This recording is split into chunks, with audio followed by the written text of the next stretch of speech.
प्रिय विद्यार्थियों, स्नातक द्वितीय वर्ष राजनीति विज्ञान की कक्षा में हम भारतीय राजनीतिक व्यवस्था को लेंगे। हम पिछले कालांश में मूल अधिकारों को ले रहे थे। मूल अधिकारों के क्रम में आज मैं आपको संपत्ति के अधिकार की स्थिति के बारे में बतलाना चाहता हूँ। मूल संविधान में संपत्ति का मौलिक अधिकार था। 44वें संविधान संशोधन 1978 में इसको मौलिक अधिकारों की श्रेणी से हटा दिया गया। अनुच्छेद 31 में मूल अधिकारों का वर्णन था। मैंने आपको जो मूल अधिकारों का पाठ था उसके अनुच्छेद क्रम से करवाए। इसमें अनुच्छेद 31 का उल्लेख नहीं आया था, तो मूल संविधान में अनुच्छेद 31 में संपत्ति का अधिकार था।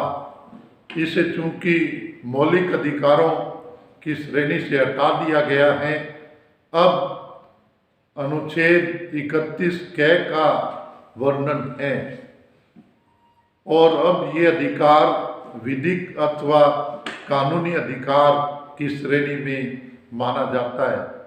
यदि इसकी जो हम व्याख्या करें तो इसमें लिखा गया संविधान में कि यदि सार्वजनिक उद्देश्य से, सार्वजनिक प्रयोजन से सरकार किसी व्यक्ति की संपत्ति का अधिग्रहण करती है तो उसे रोका नहीं जा सकता और उसका जो मुआवजा उचित प्रक्रिया से व्यक्ति को दिया जाएगा वो उसे स्वीकार करना होगा।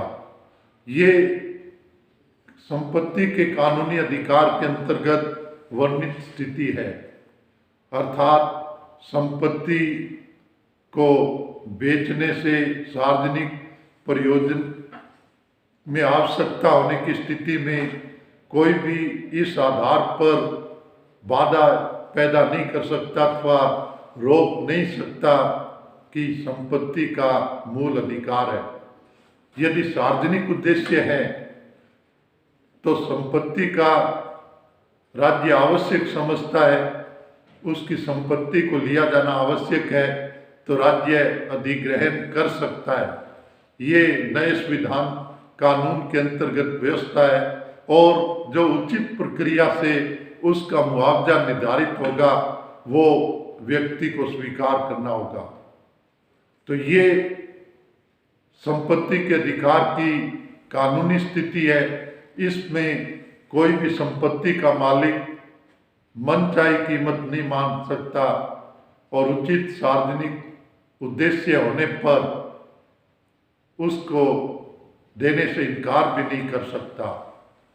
तो इस क्रम में अगर हम स्वाधीन भारत के इतिहास को देखें तो इसमें संपत्ति के अधिकार के विरुद्ध जो संघर्ष था वो इंदिरा गांधी ने किया। इंदिरा गांधी ने 1969 में 14 बैंकों का राष्ट्रीयकरण किया तो बैंकों के मालिक सर्वोच्च न्यायालय में चले गए कि संपत्ति का मूल अधिकारों के अंतर्गत संपत्ति का मूल अधिकार है और बैंक उनकी संपत्ति है। सर्वोच्च न्यायालय ने उनके दृष्टिकोण का समर्थन करते हुए इस कानून को रद्द कर दिया। इस सरकार के इस 14 बैंकों के राष्ट्रीयकरण को रद्द कर दिया, लेकिन तत्कालीन प्रधानमंत्री इंदिरा गांधी ने इसके लिए व्यापक अभियान चलाया और प्रिवी पर्स की समाप्ति और 14 बैंकों के राष्ट्रीयकरण को लेकर इंदिरा गांधी ने चुनाव भी लड़ा और भारी मतों से विजयी हुई। 1970 के चुनावों में के लोकसभा चुनाव में यही प्रमुख विषय था, गरीबी हटाओ। और इसके पश्चात न्यायपालिका से टकराव की भी स्थिति रही। तो लेकिन संपत्ति के मूल अधिकार को हटाने का कार्य जनता पार्टी के शासनकाल में किया गया।